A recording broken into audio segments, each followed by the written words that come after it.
ஆண்டவராகிய இயேசு கிறிஸ்துவின் இன்ப உயிர்த்தெழுந்த நாமத்தினாலே அற்புதமான சுவிசேஷ பயணத்திற்கு அன்போடு வாழ்த்தி வரவேற்கிறேன். நம்முடைய வாழ்க்கையில பெரிய ஆசீர்வாதத்தை பெற்றுக்கொள்ள வேண்டுமானால் பயம் என்னும் பாவம் அனுமதிக்க கூடாது. இந்த பயம் இருந்தா வாழ்க்கையில முன்னேற முடியாது. பயம் ஒரு ரிவர்ஸ் கீது.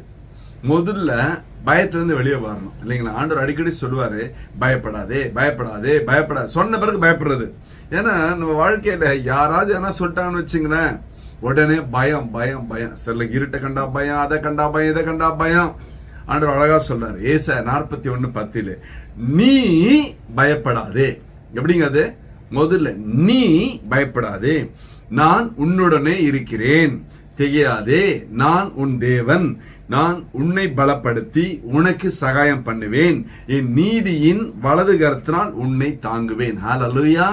நம்ம கூட ஒரு பிரைம் மினிஸ்டர், ஒரு சீஃப் மினிஸ்டர், ஒரு பெரிய அதிகாரி இருக்கிறன்னு சொன்னா எவ்வளவு தைரியம் இல்லைங்களா? சொல்லி பாருங்க. அவங்க இருக்கிறான்னு சொல்லிட்டான்னு வைங்களேன், நம்மளுக்கு பெரிய பாதுகாப்பு தான் எல்லாவற்றிலும். அதே போல ஆண்டவர் சொல்ல, அவன் கூட இருக்கிறான்பா, நீ முதல்ல பயப்படுறத நிறுத்து. இந்த வியாதி உன்னை மேற்கொள்ளாது, இந்த கடன் உன்னை விழுங்கி போடாது, இந்த வேலையில்லா திண்டாட்டம் உனக்கு அவமானத்தை கொண்டு வராது. ஒரு வேலை இல்ல, வருமானம் இல்ல, வசதி இல்ல, வாய்ப்பு இல்ல நினைக்கிறீங்களா? ஆண்டவர் என்ன செய்வார் தெரியுமா? 2 ராஜாக்கள் 3:17, நீங்கள் காற்றையும் காண மாட்டீர்கள், மழையும் காண மாட்டீர்கள், ஆனாலும் நீங்களும் உங்கள் ஆடு மாடுகளும் மிருகஜீவன் குடிக்கும்படிக்கு உங்கள் பள்ளத்தாக்கு தண்ணீரால் நிரப்பப்படும். ஹல்லேலூயா.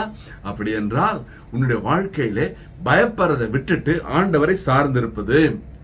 பெரிய பிரசங்கர் பாலயங்கிச்சோ அவர்கள் 4th டைமென்ஷன் புக் எழுதினார். அதுல பாத்தீங்கன்னா அவருக்கு எப்பவுமே இந்த காசநோய் வரும் பயந்தாரு. அதே போல பயந்தா மாதிரி இந்த 18வது விதமான காசநோய் வந்துச்சுன்னு வாசிக்கிறோம். பயப்படக்கூடாது. பாருங்களேன், பக்தன் யோபு கூட வசனத்துல எழுதி வச்சாங்க 3:25, நான் பயந்த காரியம் எனக்கு நேரிட்டது, நான் அஞ்சினது எனக்கு வந்தது. அப்படின்னா இன்னைக்கு முதல்ல பயப்படுறத நிறுத்துங்க.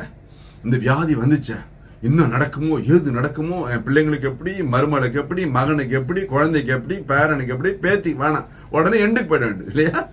முதல்ல பயப்படுறத நிறுத்து. பயந்த காரியம், அப்ப நீங்க விசுவாசத்த காரியம் நடைபெறணும்னு விசுவாசிக்கணும் இல்ல, அதை அறிக்கை பண்ணணும்ல. ஆண்டவர் பேதுருவை கடல் மேல நடக்க வச்சார்ல.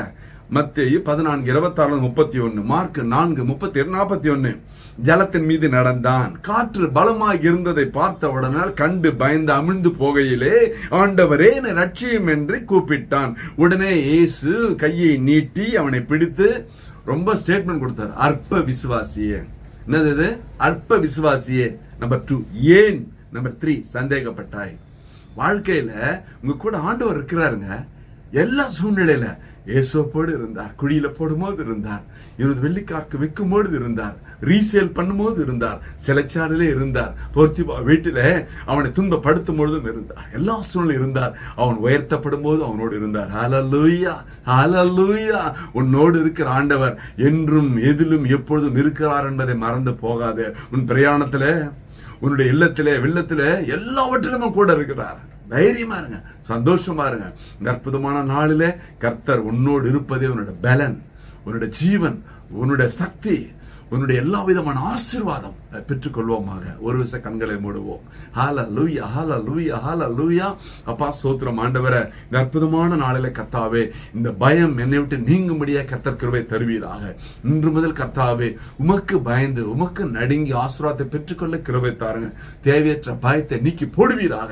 இயேசு கிறிஸ்துவின் உயிர்த்தெழுந்த வளமான நாமத்தினால என் தேவனதை செய்யும்படியாய் இந்த திருக்கரங்களிலே தாழ்மையாய் ஒப்பு கொடுத்து ஜெபித்து ஜெயம் எடுக்கிறோம். ஜீவனுள்ள நல்ல பிதாவே, ஆமென், ஆமென். கர்த்தர் உங்களை ஆசீர்வதிப்பாராக. Praise the Lord.